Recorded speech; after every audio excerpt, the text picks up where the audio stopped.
So I'm gonna be honest right now because that's what I want this space to be. Honest, open discussion. Dysphoria has been kicking my ass lately, and it's trash.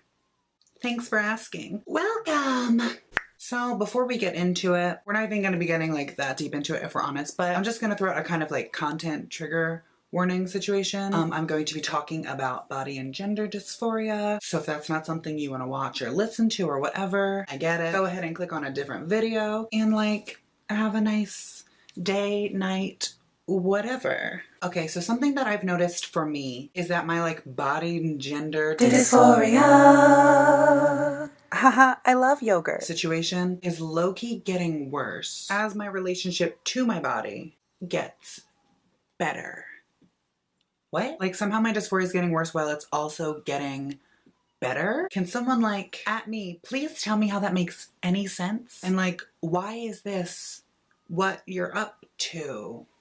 I'm not sure if it's like actually getting worse, or maybe my perception of it just seems like it's worse because as a whole it's gotten better. Kind of like how you never know how bad something is until you're no longer there. Like you can't grasp the entirety of the situation until you're in a different situation. I don't know, so maybe it's just the contrast, but Jesus, like one day I'll feel amazing, not really dysphoric at all. I'm walking on the sunshine and there's iridescent glitter just like falling all around me. And the next day can be the complete opposite. Or even later that day, like a few minutes later. And it's not even always in relation to something that happens or happened. It's just like my brain saying, ooh, nah. So like something that I like to do and something that I've been doing is on the days that I'm not feeling that great, also on the days that I am feeling great lately, I'll get dressed and like push myself to put on a cute outfit, even just to wear around the house, because if we're honest, most days I don't leave the house. So like I could very easily just wear pajamas all day, every single day. But like I will just get myself to be out here wearing something that I like and that generally makes me more comfortable in my body to try to combat that kind of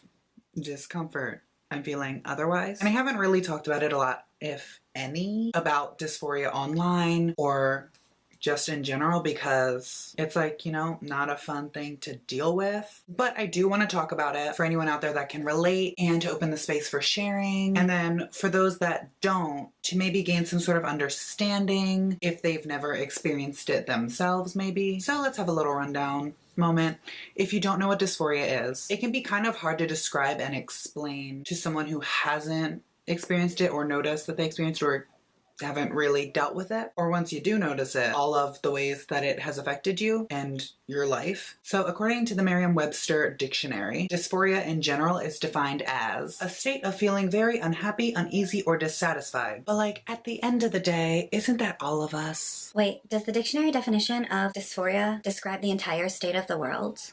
But there are actually like different types of dysphoria, and I'm no expert by any means in anything, but one of them being gender dysphoria, which is what most trans people deal with. And that's defined as a distressed state arising from the conflict between a person's gender identity and the sex the person has or was identified as having at birth. So for most, it's kind of like a disconnect between your body or aspects of your body and who you are, and then like who the world perceives you to be. So gender dysphoria is basically a disconnect between the gender or sex you were assigned at birth and who you actually are, whether that's within the binary spectrum or not. And with that comes varying degrees of, like the definition said, distress or discomfort, and all sorts of side effects like worsening of anxiety and depression, frustration. It can affect your moods, your appetite, just like so many different aspects of your day-to-day life. And for me, sometimes it's better and sometimes it's worse. It really kind of changes all the time. And then there's times when like you or others can say or do something that can trigger your dysphoria, and it can be a lot if we're honest. That doesn't mean it's the same for everyone or that trans people are these fragile, pitiful creatures, but it can definitely be a lot to handle. Then there's like dysphoria specifically in relation to your body, which is that distress or uneasiness with and in your body that can be the result of beauty standards, body image issues, and just like all sorts. To some extent, I feel like everyone feels some level of dysphoria at some point in their life, but in our very binary, cis, and heteronormative world, trans and gender nonconforming people often experience dysphoria on the regular, and then you add in other intersections like race and religion and size and stuff, and you're now combating all of these different messages from both yourself and the external world, and there is just stuff. It's also a trip to be able to see the connection between when dysphoria goes from just being a constant nagging to, wow, you are present right now, and how that does affect things like anxiety and depression and your kind of tolerance level for irritability and whatever. So I've been just like really kind of swimming through that and then gaining the knowledge and language for what you've been experiencing for so long and seeing all the things you previously weren't categorizing or even recognizing as dysphoria suddenly all piling on top of you like a bookshelf falling off the wall, when you realize that, oh, so much of what I've been writing off for so long has just been dysphoria. It's a mixture of like relief because suddenly now all that makes sense and it can be filed away and you're like, oh, I understand this a lot more now. But then there's this additional weight of seeing how much you've been affected. Dysphoria is wild. Something that has always been a problem for me, or at least since its development, is body and facial hair, which is common. Its presence on my body just makes me so uncomfortable physically and mentally. And I know that it's natural. And when it comes to body hair and hair removal, that everyone has it, and cis women and femmes can be hairy. But for me personally and on my person, it really takes a toll. So here I am spending hours and hours scraping razors up and down my skin, and it's just a time. It's also weird how the things that cause dysphoria can change over time, and also just day to day, moment to moment. I have some examples that I want to make into like separate videos to kind of go into more detail, but for me there are things that now cause dysphoria that never did before, and things that used to that don't bother me anymore. It's wild. So for example, I feel like there are so many parts of the face that cause a lot of trans femme people discomfort, such as the jawline. And obviously the perceptions of passing and these archetypes of cis women and what is deemed feminine is a mess. But those perceptions and safety in passing is a part of our society and media culture. So my jaw has been causing me some dysphoria as of late, which has been a trip because the development of my jawline actually reduced my dysphoria before. So like I've said before, I've always been thick and I have no issues with that. I'm very cool with it.